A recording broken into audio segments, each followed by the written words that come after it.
Next ఇంకో question అన్న. ఇప్పుడు ఇక్కడ రకరకాల వయసుల వాళ్ళు ఉన్నారు, వాళ్ళకి రకరకాల వయసులో పిల్లలు ఉన్నారు. వాళ్ళ పిల్లలు స్కూల్కి వెళ్ళినప్పుడు కల్చరల్ ప్రోగ్రామ్స్లో పిల్లలు పార్టిసిపేట్ చేయాల్సిన ఆవశ్యకత ఉంటుంది. అలాంటప్పుడు ఆ కల్చరల్ ప్రోగ్రామ్స్లో రకరకాల పాటలు పాడాలి పిల్లలు, లేదా డ్యాన్స్ చేయాలి. అలాంటి వాటప్పుడు ఎలా మనం స్పందించాలి? మన పిల్లల్ని అలౌ చేయొచ్చా? నెక్స్ట్, పిల్లలు గేమ్స్కి వెళ్తా ఉంటున్నారు. నాకు కూడా ఒక 3-4 తల్లులకి నేను కౌన్సిల్ చేశాను. పిల్లల్ని, ఆడపిల్లలు ముఖ్యంగా ఆడుకుంటామంటే వాళ్ళని స్కూల్లో గేమ్స్లో పేరు ఇవ్వకుండా ఆపేసి అమ్మాయిల్ని. ఇంకొకటి, మెచ్యూర్ అయిన ఆడపిల్లలకి పేరు ఇవ్వకూడదు అన్నట్టు. దానికి బైబిల్ ఏమాత్రం సపోర్ట్ చేయట్లేదు అన్నట్టు అడిగారు. కరాటే నేర్చుకోవడం, ఆడపిల్లలు కరాటే నేర్చుకోవడానికి పంపించడానికి కూడా బిబ్లికల్గా ఎలాంటి సపోర్ట్ లేదని వాళ్ళు చెప్పారు. సంగీతం, నెక్స్ట్ స్వరజ్ఞానం, సంగీత జ్ఞానం అంటే కొన్ని శ్లోకాస్ ఉంటాయి, మరి అది దానికోసం ఇదంతా తల్లిదండ్రులు ఎలా తీసుకోవాలి? సో ఆఖరి దాంతో మొదలు పెడతాను.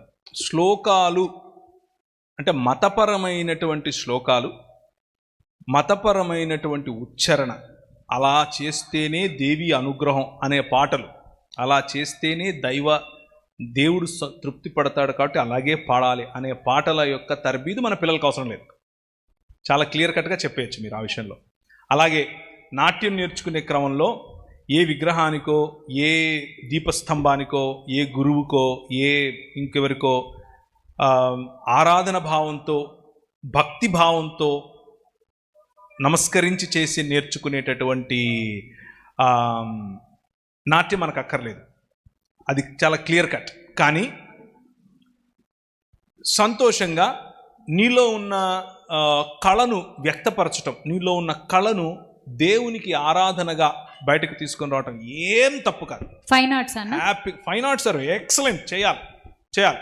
ఇకపోతే కరాటే వగైరా.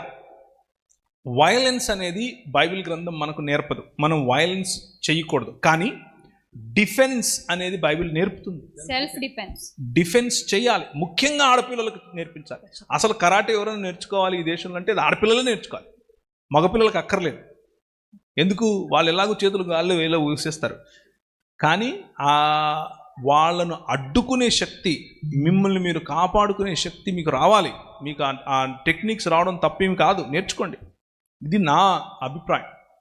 ఎందుకు అనంటే మీలో నుంచి ఒక ఎస్తేర్ రావాలి, ఒక దెబోరా రావాలి. తప్పేంటి అందులో? అబ్సల్యూట్లీ బైబిల్ గ్రంథం దాన్ని ఏమాత్రం నిషేధించదు. లలిత కళలు, లలిత కళల్లో మన పిల్లలు ఉండాలి, స్పోర్ట్స్లో మన పిల్లలు ఉండాలి, సంగీతంలో మన పిల్లలు ఉండాలి, చెస్ కాంపిటీషన్లో మన పిల్లలు ఉండాలి, స్విమ్మింగ్లో మన పిల్లలు ఉండాలి, ఆర్చరీలో మన పిల్లలు ఉండాలి. ప్రతి రంగంలోనూ మీ పిల్లలు ఒక మిషనరీగా వెళ్ళాలి. నాకు ఇదొద్దు, నాకు అదొద్దు, నాకు ఇదొద్దు, నాకు ఇదొద్దు, నాకు అదొద్దు అంటే మతంలో ఉంటారు, బౌండరీస్ పెట్టుకుంటారు. మతంలో బతుకుతే ఏమీ రాదు. యేసు ప్రభువుని చంపింది మతమే, మిమ్మల్ని కూడా అదే చంపుతుంది. మళ్ళీ చెప్పనా, మీతో అందరూ ఏకీవిస్తామన్నా. చాలా యేసు ప్రభువుని చంపింది మతమే, మిమ్మల్ని కూడా అదే చంపుతుంది.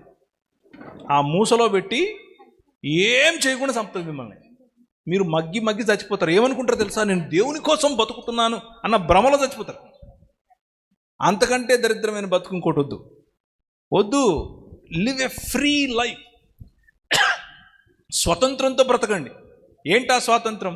ప్రభు అయిన యేసు క్రీస్తును అనుసరించాలి. ఆ అనుసరణ క్రమంలో ఆయన మాత్రమే రాజు. నాట్యము అనే రంగాన్ని నేను ఆయన కోసం పట్టుకుంటాను, వెళ్ళండి నాట్యంలో. సంగీతం అనే రంగాన్ని ఆయన కోసం ప్రభావితం చేస్తాను, వెళ్ళండి సంగీత రంగంలోకి. రాజకీయం ప్రభావితం చేస్తాను, విద్య ప్రభావితం చేస్తాను, వైద్యం ప్రభావితం చేస్తాను. ప్రతి రంగంలోనూ మీ పిల్లలను మిషనరీస్గా తయారు చేయండి. అంతేగాని అదొద్దు, ఇదొద్దు, వాణి ముట్టుకోద్దు, ఇది చేయొద్దు, అది చేయొద్దు అని ఇంట్లో కూర్చోపెడితే లాస్ట్కు మీకు మిగిలేది మతం ఒక్కటే. ఇంకో చిన్న, ఇది చాలాసార్లు చెప్తూ ఉంటాను, ఒక ఉల్లిపాయ చేతిలోకి తీసుకోండి, ఇది పొర, ఇది బాగలేదు, ఇది పొర, ఇది బాగలేదు, ఇది పొర అంటే లాస్ట్కి ఏమి ఉండదు, అరిసి ఉంటుంది ఇలా చూసుకోవటానికి. మన పిల్లలు అలా ఉండకూడదు, అన్ని రంగాల్లో ఉండాలి, తలలుగా ఉండాలి. ప్రభు అన్నాడు, నేను నిన్ను తలగా చేస్తాను, తోకగా చేయను. నువ్వు ఇచ్చువాడుగా ఉంటావు, అడుక్కు తినేవాడుగా ఉండవు. మతంలో ఉంటే అడుక్కు తింటావు. రాజ్యం, దేవుని రాజ్యం ఆలోచించండి. దేవుని రాజ్యం ఆలోచిస్తే అన్ని రంగాల్లో చేపెడతారు. మా ఊర్లో అంటే హైదరాబాద్లోనే కాదులే, మొత్తం ఆంధ్రప్రదేశ్లో అంతే. ఏం చదువుతున్నావురా? ఇంజనీరింగ్. ఏం ఇంజనీరింగ్? Computer engineering. నువ్వేం చదువుతున్నావమ్మా? Computer engineering. నువ్వేం చదువుతున్నావు? Computer engineering. అందరూ కంప్యూటర్ ఇంజనీరింగే. అయిపోగానే వస్తారు ఇంటర్వ్యూకి. అన్న నేను కూడా వస్తానన్నా. దానా ఇంటర్వ్యూ కూర్చోబెట్టి 2 ముక్కలు ఇంగ్లీష్లో మాట్లాడతానికి చెమట వచ్చేస్తుంది. పొట్ట పొడిస్తే ఇంగ్లీష్ అక్షరం రాదని కూర్చోబెట్టి పోనీ కోడింగ్ చేస్తారంటే చేయడు. ఎందుకు నువ్వు మళ్ళీ వచ్చావు దీంట్లోకి అని అంటే, మా అమ్మ చెప్పింది, మా నాయన చెప్పినాడు. మనం చెప్పేది ఏంటంటే సాఫ్ట్వేర్ వేస్ట్. అలా కాదు, అన్ని రంగాల్లో ఉండాలి మన పిల్లలు. అన్ని కళలు, అన్ని రంగాలు, అన్ని వృత్తులు, అన్ని ప్రతి చోటు ఉండాలి. పార్లమెంట్లో మీ పిల్లలను చూసే ఒక కళ కనండి, విధానసభలో మీ పిల్లలను చూసే కలగనండి, కలెక్టర్గా మీ పిల్లలను చూసే కలగనండి, ఒక మంచి సంగీత విద్వాంసుడిగా మీ పిల్లలను చూసే కలగనండి. దానికి మతం అడ్డు రాకూడదు. మనం మతంలో లేం. మన ప్రభు మనకు రాజు. ఆయనకు వ్యతిరేకంగా చేయించే పాటలు, ఆయనకు వ్యతిరేకంగా చేయించే నాట్యాలు, ఆయన వద్దన్నది చేయించే నాట్యం మనకు చాలా సింపుల్. అర్థం చేసుకోవటానికి ఇది ఎంత కాంప్లికేటెడ్ ఏం కాదు. రైట్ అన్న.